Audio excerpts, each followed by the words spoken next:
Hello मेरे दोस्तों, नमस्कार। मैं हूं विजय पूनिया। आप देख रहे हैं विजय एजुकेशन एंड न्यूज। मेरे दोस्तों, सबसे बड़ी बिग ब्रेकिंग दे रहा हूं आपको।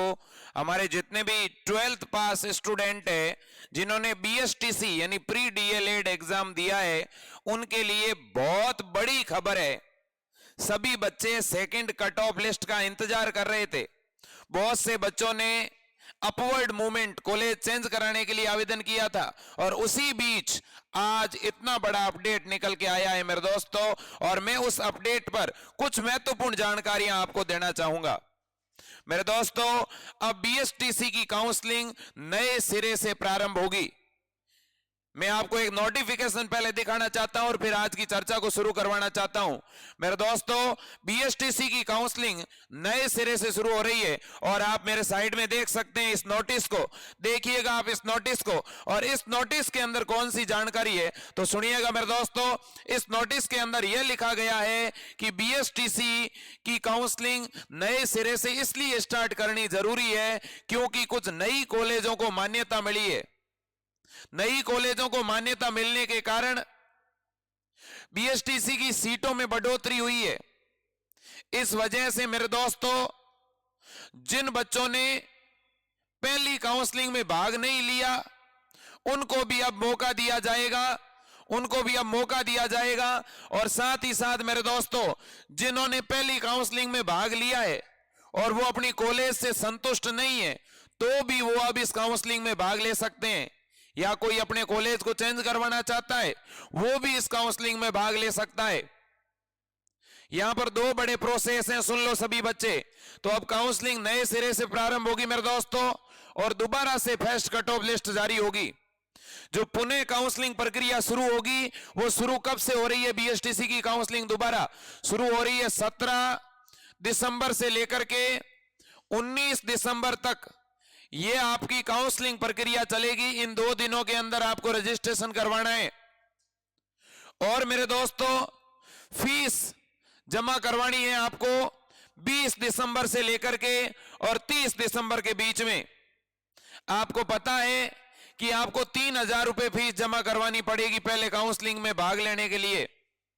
लेकिन फीस जो बच्चे पहले जमा करवा चुके हैं उनको दोबारा जमा करवाने की जरूरत नहीं है।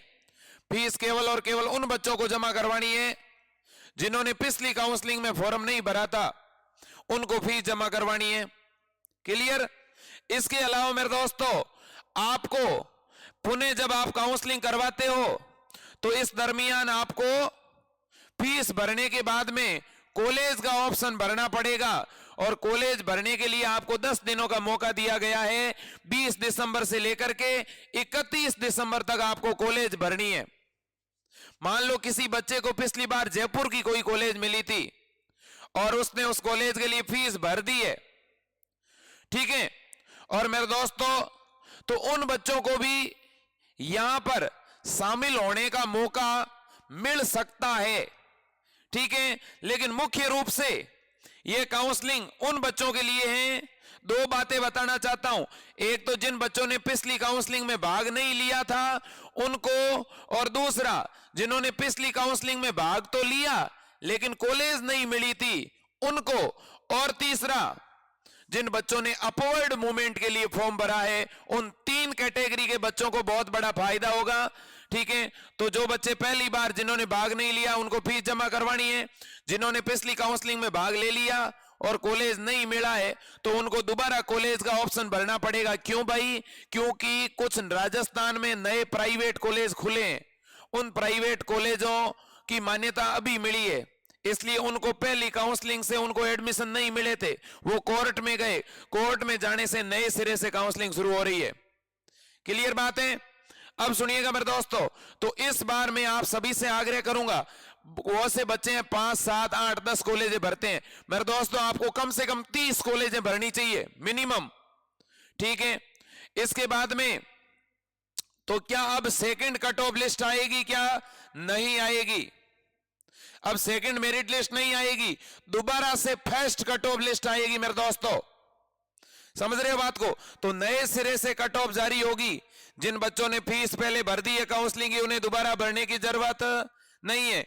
जिनको कॉलेज आवंटित हो चुका है और उनको अपना कॉलेज चेंज करवाना है, तो भी वो बच्चे इस काउंसलिंग प्रक्रिया में भाग ले सकते हैं।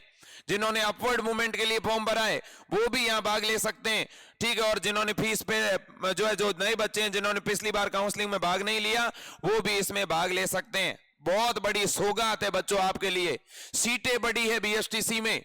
और मेरे दोस्तों अगले 2 सालों के बाद रीट एग्जाम भी होगा, रीट की वैकेंसी भी आएगी। बहुत अच्छा कोर्स है, आपको करना चाहिए। राजस्थान के अंदर कुल डाइट कितनी है, गवर्नमेंट कॉलेज कितने हैं? तो मेरे दोस्तों 33 गवर्नमेंट कॉलेज हैं जिनमें 1550 गवर्नमेंट सीटें हैं। प्राइवेट कॉलेजों की बात करूं तो प्राइवेट कॉलेजों में मेरे दोस्तों अब टोटल 25,000 सीट हो चुकी है। कितनी सीट हो गई मेरे दोस्तों? टोटल 25,000 के लगभग सीट हो चुकी है, तो यह भी बहुत बड़ी बात है। अब मेरे दोस्तों जो पहली कट ऑफ लिस्ट जारी हुई थी, फर्स्ट कट ऑफ लिस्ट जो जारी हुई थी उसमें लगभग बच्चों को गवर्नमेंट कॉलेज ही मिला था। तो मेरे दोस्तों first cut off list general के लड़कों की क्या रही थी? 420 पर गवर्नमेंट कॉलेज मिला था बच्चों को, और लड़कियों को 410 पर मिला था। ओबीसी की बात करूं तो 410 पर लड़कों को डाइट मिली थी और लगभग 400 नंबर पर लड़कियों को डाइट मिली थी। इसी तरह से एससी एसटी की भी जो कट ऑफ गई थी वो लगभग 380 से लेकर के 375 के बीच में थी, और ईडब्ल्यूएस की लगभग 410 के आसपास थी मेरे दोस्तों। तो अब नए सिरे से कट ऑफ निकलने वाली है बीएसटीसी की, ठीक है मेरे दोस्तों। तो बड़ी शालीनता से आपको पहले फॉर्म भरना है।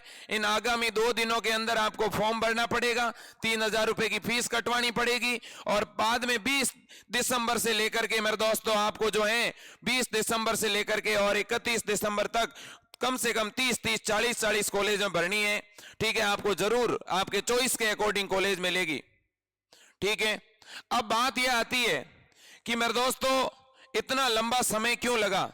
तो इतना लंबा समय इसलिए लगा, सेकंड कट ऑफ इसलिए नहीं आई क्योंकि ये प्री डीएलएड परीक्षा का पूरा मामला कोर्ट में चला गया था मेरे दोस्तों। क्योंकि कुछ न्यू कॉलेजें थी और उनको मान्यता मिली थी, ठीक है ना, उनको मान्यता लेट मिली। इस वजह से उन कॉलेजों को भी काउंसलिंग में अब क्या किया गया है? शामिल किया गया है। तो मेरे दोस्तों किसी भी बच्चे को घबराने की जरूरत नहीं है, बड़े आराम से ऑनलाइन दोबारा फॉर्म भरना है। अब आपकी कॉलेज की प्रक्रिया 1 महीने और डिले हो चुकी है, तो अब अगली कट ऑफ लिस्ट कब आएगी? यह भी तो बड़ी बात है।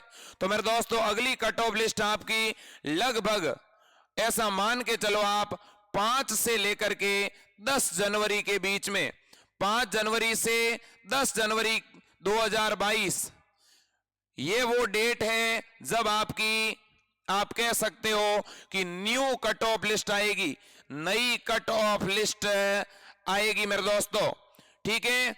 और इस कट ऑफ लिस्ट के बारे में जितनी भी नई जानकारियां होगी मैं आपको देता रहूंगा, आपको कतई कंफ्यूज नहीं होना। मुख्य तौर से जिन बच्चों को कॉलेज मिल चुकी है और वो अपनी कॉलेज से संतुष्ट है, तब तो उनको इस काउंसलिंग में भाग लेने की कोई जरूरत नहीं है। क्योंकि ऐसा भी हो सकता है कि अगर आप भाग लें और आपको कहीं दूर कॉलेज भी मिल जाए। मुख्य तौर पर उन बच्चों को इस काउंसलिंग में भाग लेना है जिन्होंने पिछली बार भाग नहीं लिया, या जिनको पहली काउंसलिंग में कॉलेज नहीं मिली, या जिन्होंने अपवर्ड मूवमेंट भर रखा है। उन सभी बच्चों को इस प्रोसेस में भाग लेना है, ठीक है। और 3,000 रुपए फीस नए बच्चों को जमा करानी है। पहले जो बच्चे भर चुके हैं फीस उनको जमा नहीं करवानी। क्लियर बात है? तो मेरे दोस्तों ये पूरा प्रोसेस है, ठीक है। तो इतनी बात आपको समझ में आ चुकी होगी। कॉलेज की चॉइस भरने की डेट मैंने बता दी है। इसके अलावा दोस्तों हम सत्र 2022-23 के लिए भी ऑनलाइन कक्षाएं बीएसटीसी और पीटीईटी की शुरू कर रहे हैं। यह आपका एकमात्र चैनल है जो हर एक 12वीं पास बच्चे का ख्याल रखता है, हर एक प्रमाणित न्यूज सबसे पहले देता है मेरे दोस्तों। तो जितने भी मेरे 12th पास स्टूडेंट हैं, ठीक है, या जो ग्रेजुएशन के अंदर बच्चे हैं या अभिभावक हैं, उन सभी से मैं आग्रह करता हूं, ये आपका अपना परिवार है, ये आपकी अपनी कोचिंग इंस्टीट्यूट है। आप इस चैनल को सब्सक्राइब कीजिएगा, अपने दोस्तों के साथ शेयर कीजिएगा, और नीचे हमने हमारे टेलीग्राम चैनल का लिंक डाला है, आप हमारे टेलीग्राम चैनल को ज्वाइन करके रखें ताकि हर एक काउंसलिंग की अपडेट आपको सबसे पहले यहां मिलती रहे। आज के लिए इतना ही। जय हिंद, वंदे मातरम, भारत माता की जय।